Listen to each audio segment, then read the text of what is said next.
The White House felt some loyalty to Tony Blair and really wanted to go the extra mile for him, to give him as much cover as they could.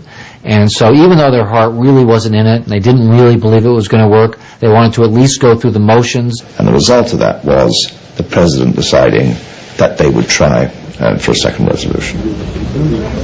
Blair had gotten what he wanted, but the tone of the President's announcement meant the news would do little to help Blair's standing back home.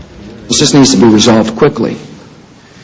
Should the United Nations decide to pass a second resolution, it'd be welcomed if it is yet another signal that we're intent upon disarming Saddam Hussein. But 1441 gives us the authority to move without any second resolution. And Saddam Hussein must understand that if he does not disarm for the sake of peace, we, along with others, will go disarm Saddam Hussein.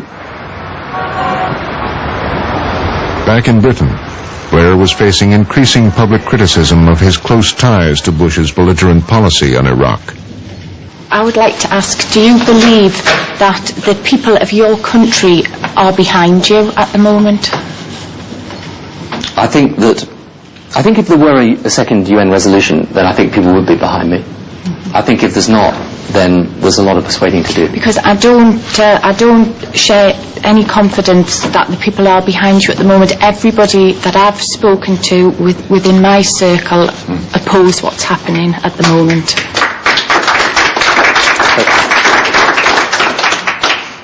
Supposing there were a second resolution, though, would that make a difference? Yes. Well.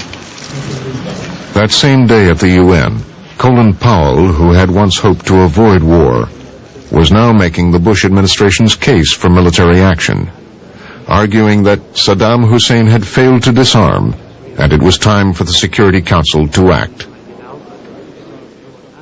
Iraq has programs that are intended to produce ballistic missiles that fly over 1,000 kilometers.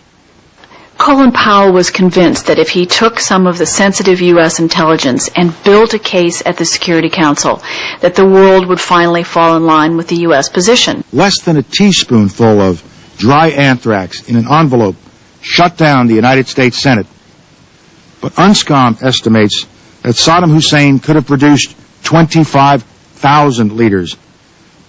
Saddam Hussein has not verifiably accounted for even 1 teaspoonful of this deadly material. The Powell presentation was extensive and detailed, but the French and other Europeans were not swayed. They felt that the UN inspectors were dealing with the weapons questions, and they had severe doubts about Powell's claims of a connection between Iraq and Al-Qaeda. Iraq today harbors a deadly terrorist network headed by Abu Musab al-Zarqawi, an associate and collaborator of Osama bin Laden and his al-Qaeda lieutenants. The link was weak. Even the CIA was skeptical of it in private. And guess what? The CIA talks to their counterparts in European intelligence. They have to. They cooperate on going after al-Qaeda. Iraqi officials deny accusations of ties with al-Qaeda. These denials are simply not credible. The French intelligence chief came out the next day and said, nonsense. It just wasn't true. There was no link to al-Qaeda. They're far more concerned about links between Chechen rebels and al-Qaeda than they are about al-Qaeda and Iraq. And so, that exhaustively put together report by Colin Powell laying out the proof was completely dismissed by the French. The Atlantic Gulf had never been wider. At NATO, America asked for help in defending Turkey, an alliance member, which would be vulnerable to attack from Iraq if war broke out. Paul Wolfowitz made the case. We discussed with Turkish officials, and I continue that discussion today, about how to deal with the threat posed by Iraq's arsenal of terror. Startlingly, some members blocked the military aid to Turkey. The first time such a request had been turned down in the history of NATO. It became very clear to me, as the American ambassador here, that the French and the Germans and the Belgians were not going to go along. France argued that the American request for military assistance to Turkey assumed there would be war, even as UN inspectors were working in Iraq.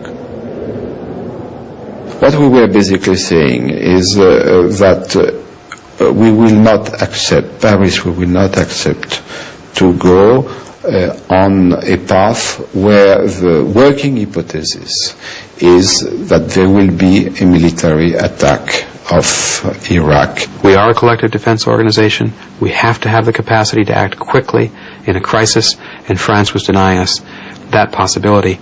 So we were very much opposed to the strategy of the French government, the tactics of the French government, and we let them know that. It is an episode that in the long run will, I think, lead to an American perspective on NATO that says the usefulness of this institution is dwindling. We are now going to be working through coalitions of the willing. Our strategic priorities have shifted from Europe to the Middle East and Northeast Asia. NATO is turning into a sideshow.